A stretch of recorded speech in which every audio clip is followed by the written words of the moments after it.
Hello my dear student, welcome back to my YouTube channel Subhash study centre. जितने भी मेरे प्यारे बच्चे कक्षा 10 के विद्यार्थी हैं और 2024 बोर्ड परीक्षा देने वाले हैं, आज के इस वीडियो में मैं आपको बताने वाला हूं कि आप बोर्ड की परीक्षा में हिंदी विषय की कॉपी कैसे लिखोगे। जी हाँ मेरे प्यारे बच्चों, आप बोर्ड परीक्षा 2024 में हिंदी विषय की कॉपी कैसे लिखोगे और यदि आप इसी तरह से कॉपी लिखते हैं जैसा कि मैं आपको बताने वाला हूं, तो मैं वादा करता हूं कि आप 70 में से 70 अंक बिल्कुल पक्का लेकर के आओगे। और इस तरीके को बताने के लिए मैंने यहां पर शामिल किया है 2024 बोर्ड परीक्षा के लिए जो मैंने यहां पर मॉडल पेपर हिंदी विषय का प्रोवाइड कराया था, पूरा सॉल्यूशन दिया था इस पेपर का। इस मॉडल पेपर की मदद ली है। तो जितने भी मेरे प्यारे बच्चे कक्षा 10 के विद्यार्थी हैं और 2024 में अच्छा स्कोर करना चाहते हैं हिंदी विषय के पेपर में, आप लोग इस वीडियो को जरूर देखिएगा, कंप्लीट देखिएगा, साथ ही वीडियो को शेयर कर देना। चैनल पर यदि आप नए हैं तो चैनल को सब्सक्राइब भी कर लेना। मेरे प्यारे बच्चों, यहाँ पर आप देख पा रहे होंगे खंड बा में प्रश्न है। यहाँ पर 2 गद्यांश दिए गए हैं। आपको करना क्या होगा, किसी एक गद्यांश के नीचे दिए गए 3 प्रश्नों का उत्तर देना होगा। तो जैसे यहाँ पर मैंने अथवा वाले प्रश्नों का उत्तर यानी अथवा का जो गद्यांश है, इस गद्यांश के प्रश्न का उत्तर कर रहा हूं, तो यहाँ पर प्रश्नोत्तर संख्या 1 का अथवा या 1 का कर रहा हूं तो 1 लिखा जाएगा, जैसा भी होगा। फिर यहाँ पर ईर्ष्या की बड़ी और लास्ट के शब्द हैं दिया जाऊंगा। ये चीज आप ध्यान रखेंगे। जिस भी गद्यांश के नीचे दिए गए प्रश्नों का आप उत्तर करने जा रहे हैं, सबसे पहले उसके शुरुआत के और अंतिम के शब्दों को जरूर लिख लेना, जैसा कि यहाँ पर मैंने लिखा है। फिर इसके बाद संदर्भ हेडिंग डाल दी है। प्रस्तुत गद्यांश हमारी पाठ्य पुस्तक हिंदी के गद्य खंड में संकलित ईर्ष्या तो न गई मेरे मन से शीर्षक पाठ से उद्धृत है, जिसके लेखक रामधारी सिंह दिनकर हैं। तो संदर्भ के अंतर्गत जो भी यहाँ पर मैंने काले पेन से लिखा है, आप लोग काले पेन का ही प्रयोग करेंगे, किसी अन्य कलर के पेन का प्रयोग आपको नहीं करना है मेरे प्यारे बच्चों। इसके बाद रेखांकित अंश की व्याख्या आप हेडिंग डाल दीजिएगा, क्योंकि दूसरा प्रश्न आएगा गद्यांश पर आधारित रेखांकित अंश की व्याख्या कीजिए। तो रेखांकित अंश की व्याख्या करना है, जो भी रेखांकित अंश होगा उसी की व्याख्या आपको लिख देना है। और इसके बाद जो अगला प्रश्न होगा जिसका उत्तर आपको गद्यांश में ही देखने को मिलेगा, आप आसानी से लिख सकते हो मेरे प्यारे बच्चों। इसके बाद प्रश्न संख्या यहाँ पर 2 ऐसे सॉल्व करिएगा, जैसे यहाँ पर है दूसरा प्रश्न, निम्नलिखित पद्यांशों में से किसी एक पद्यांश के नीचे दिए गए प्रश्नों के उत्तर दीजिए। तो यहाँ पर मैंने आपको बताया है, पहला जो पद्यांश है, पुरतैनिक सी रघुबीर बधु धरि धीर दये मग में डग द्वै झलकी भरी भाल कनी जल की पुट सूखी गए मधुराधर वै। मेरे प्यारे बच्चों, पहला प्रश्न है उपर्युक्त पद्यांश का संदर्भ लिखिए। सबसे पहले पद्यांश के शुरुआत के शब्दों को लिखा जाएगा। सबसे पहले तो आपको प्रश्नोत्तर संख्या हेडिंग डालना है। 2 का कर रहे हैं तो का, या 2 खा यानी अथवा वाला कर रहे हैं तो अथवा, इस तरीके से हेडिंग डालेंगे। शुरुआत के और अंतिम के शब्दों को काले पेन से लिखा जाएगा। फिर संदर्भ हेडिंग डाली जाएगी। प्रस्तुत पद्यांश हमारी पाठ्य पुस्तक हिंदी आप काले पेन से लिखेंगे कि काव्यखंड, पद्यांश काव्यखंड का भाग है और गद्यांश गद्य खंड का, ये चीज आप ध्यान रखिएगा। फिर पाठ यानी शीर्षक का नाम वन पथ पर काले पेन से लिखा जाएगा, पाठ का और शीर्षक का नाम, और जिसके रचयिता यहाँ पर ध्यान देंगे गद्यांश में लिखा जाता है जिसके लेखक, लेकिन पद्यांश का संदर्भ लिखते समय हमें जिसके रचयिता लिखना होगा। कौन है? गोस्वामी तुलसीदास जी हैं। तो मेरे प्यारे बच्चों, आप लोग ये सब चीजें काले पेन से लिखिएगा संदर्भ में, जितना मैंने काले पेन से लिखकर बताया है। फिर रेखांकित अंश की व्याख्या से रिलेटेड प्रश्न है, तो जो रेखांकित अंश है उसी की व्याख्या यहाँ पर आप ध्यान दीजिएगा, काले पेन से आपको हेडिंग डालना है। और अगला जो प्रश्न आएगा तीसरा, उसका भी उत्तर आप आसानी से लिख सकोगे।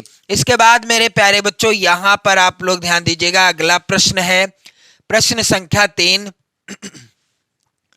दिए गए संस्कृत गद्यांशों में से किसी एक का संदर्भ सहित हिंदी में अनुवाद कीजिए। तो यहाँ पर आप लोग ध्यान दीजिएगा, यह जो गद्यांश है पहला, एषा नगरी भारतीय संस्कृति संस्कृत भाषायाश्च केंद्र स्थलम अस्ति, इसका हिंदी अनुवाद करना है आपको। तो पहले जिस भी गद्यांश का आप हिंदी अनुवाद करेंगे उसके शुरुआत और अंतिम के शब्दों को लिखने से पहले आप प्रश्नोत्तर संख्या इस तरह से काले पेन से हेडिंग डाल दीजिएगा। इसके बाद आप यहाँ पर उस गद्यांश के शुरुआत के शब्दों को, जैसा कि मैंने यहाँ पर लिखा है, ऐसा नगरी भारतीय संस्कृति, और दूसरा है यहाँ पर कारिता, तो यहाँ पर आप लोग ध्यान देंगे। इसके बाद आपको संदर्भ हेडिंग डालना है। प्रस्तुत गद्यांश हमारी पाठ्य पुस्तक हिंदी आप काले पेन से लिखिएगा, के संस्कृत खंड भी आप काले पेन से लिखिएगा, के अंतर्गत वाराणसी पाठ का नाम भी आपको काले पेन से ही लिखना है।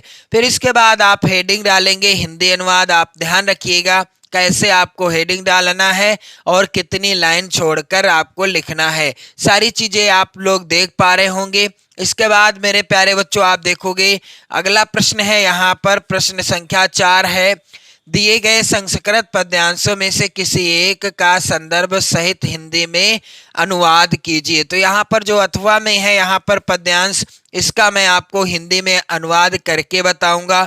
मेरे प्यारे बच्चों यहाँ पर आप लोग ध्यान दीजिएगा, जिस भी पद्यांश का आप हम अनुवाद करने जा रहे हैं, सबसे पहले प्रश्नोत्तर संख्या 4 का अथवा है, और यहाँ पर आप लोग ध्यान देंगे पद्यांश के शुरुआत के शब्दों को लिख लिया गया और अंतिम के शब्दों को लिख लिया गया। इसके बाद यहाँ पर आप लोग ध्यान दीजिएगा, संदर्भ आप हेडिंग डाल देंगे। प्रस्तुत श्लोक हमारी पाठ्य पुस्तक हिंदी आप काले पेन से लिखिएगा, के संस्कृत खंड भी आप काले पेन से लिखेंगे, के अंतर्गत प्रबुद्धो ग्रामीणः पाठ से लिया गया है, पाठ का नाम भी आपको काले पेन से ही लिखना है। तो संदर्भ लिखते समय क्या सावधानियां हैं जिन्हें आपको बरतना है, यहाँ पर सबसे पहले आप पद्यांश या श्लोक के शुरुआत के शब्दों को लिखिए, फिर उसके अंतिम के शब्दों को, फिर संदर्भ लिखिए, फिर हिंदी अनुवाद हेडिंग डालने के बाद उसके पैर नहीं किंतु दूर चला जाता है, और अक्षरों सहित है किंतु पंडित नहीं है, उसका मुख नहीं है किंतु साफ साफ बोलता है, इसे जो जानता है वही क्या है, पंडित है। तो मेरे प्यारे बच्चों आपसे रिक्वेस्ट है कि आप लोग वीडियो को ज्यादा से ज्यादा बच्चों में शेयर जरूर कर दीजिएगा। इसके बाद मेरे प्यारे बच्चों यहाँ पर 5वां जो प्रश्न आएगा, अपने पठित खंड काव्य के आधार पर निम्नलिखित प्रश्नों में से किसी एक का उत्तर दीजिए।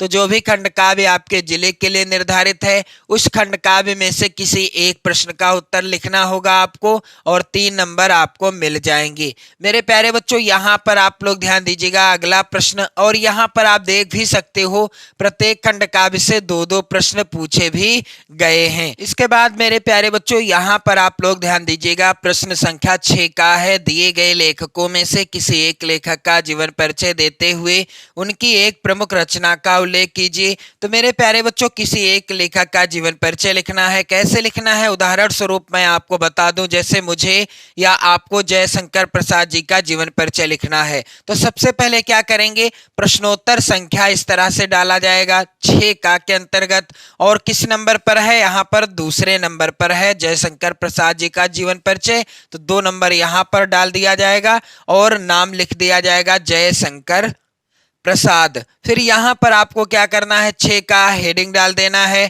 फिर जीवन परिचय आपको हेडिंग डाल देना है, और जीवन परिचय लिखते समय आप महत्वपूर्ण बिंदुओं का भी विशेष ध्यान रखेंगे। जो भी काले पेन से है आप काले पेन से लिखेंगे, जो भी नीले पेन से लिखा है वो आप नीले पेन से लिखेंगे, तभी तो आपको अच्छे अंक मिलेंगे। तो मेरे प्यारे बच्चों आप लोग यहाँ पर देख पा रहे होंगे कि किसी भी लेखक या कवि का जीवन परिचय जब आप लिखिएगा बोर्ड परीक्षा में, तो आपको क्या करना है, जन्म यानी लेखक का जन्म कब हुआ, उदाहरण स्वरूप यहाँ पर जयशंकर प्रसाद जी का जन्म 30 जनवरी 1889 में हुआ।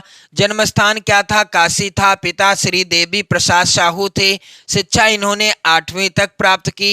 इनकी रचनाएं चंद्रगुप्त, एक घूट, कंकाल आदि हैं, और इनकी मृत्यु कब हो गई, 15 नवंबर 1937 को। तो जितना भी यहाँ पर काले पेन से लिखा है इस जीवन परिचय के अंतर्गत आप ये सब चीजें काले पेन से ही लिखिएगा। जैसे जयशंकर प्रसाद का जन्म काशी के एक प्रतिष्ठित वैश्य परिवार में 30 जनवरी 1889 ईस्वी में हुआ था। इनके पिता श्री देवी प्रसाद साहू सुघनी साहू के नाम से प्रख्यात थे। उनकी दानशीलता और उदारता के कारण उनके यहाँ विद्वानों और कलाकारों का बराबर समादर हुआ करता था और संस्कृत, फारसी, उर्दू और हिंदी की शिक्षा इन्होंने घर पर ही स्वाध्याय से प्राप्त कर ली। कुछ समय के लिए स्थानीय क्वींस कॉलेज में नाम लिखवाया गया, किंतु वहां 8वीं कक्षा से ऊपर नहीं पढ़ सकी और 12 वर्ष की अवस्था में इनके पिता का भी स्वर्गवास हो गया था और इनका स्वर्गवास हो गया 15 नवंबर 1937 ईस्वी को। मेरे प्यारे बच्चों, आप लोग वीडियो को शेयर जरूर कर देना। सेम इसी तरीके से जब आप जीवन परिचय लिखोगे आपके 5 नंबर कहीं नहीं जाने वाले। मेरे प्यारे बच्चों, यहाँ पर आप देख पा रहे होंगे अगला प्रश्न कह रहा है कि 6 खा के अंतर्गत दिए गए कवियों में से किसी एक कवि का जीवन परिचय देते हुए उनकी एक प्रमुख रचना का उल्लेख कीजिए। तो किसी एक कवि का जीवन परिचय लिखना है। जैसे उदाहरण स्वरूप तुलसीदास जी का जीवन परिचय लिखना है, तो कैसे आप लिखोगे? प्रश्नोत्तर संख्या 6 खा किस नंबर पर है? तुलसीदास जी का जीवन परिचय दूसरे नंबर पर है, इसलिए यहाँ पर 2 डाल दिया जाएगा। फिर जीवन परिचय हेडिंग डाल देंगे और महत्वपूर्ण बिंदु भी आप जरूर लिखिएगा। जैसे पहला है जन्म कब हुआ? सन 1553 ईस्वी में। और यहाँ पर दूसरा है बिंदु, पिता का नाम इनके क्या था? आत्माराम दुबे। माता का नाम क्या था? इनकी माता का नाम हुलसी, पत्नी का नाम रत्नावली और इनकी भक्ति भावना राम भक्ति भावना थी। रचनाएं इनकी रामचरितमानस, विनय पत्रिका, दोहावली, कवितावली आदि। और मृत्यु कब हो गई मेरे प्यारे बच्चों? सन 1623 में। तो यहाँ पर जो महत्वपूर्ण बिंदु हैं इनके जीवन परिचय के अंतर्गत आप लोग देख पा रहे होंगे। ये जो महत्वपूर्ण बिंदु हैं जैसे बांदा, राजापुर, सोरो, एटा जिला, आत्माराम दुबे और हुलसी और नरहरि दास। तो क्लियर बात यह है कि जो भी महत्वपूर्ण बिंदु हैं जीवन परिचय लिखते समय आप उनको जो है कैसे लिखोगे?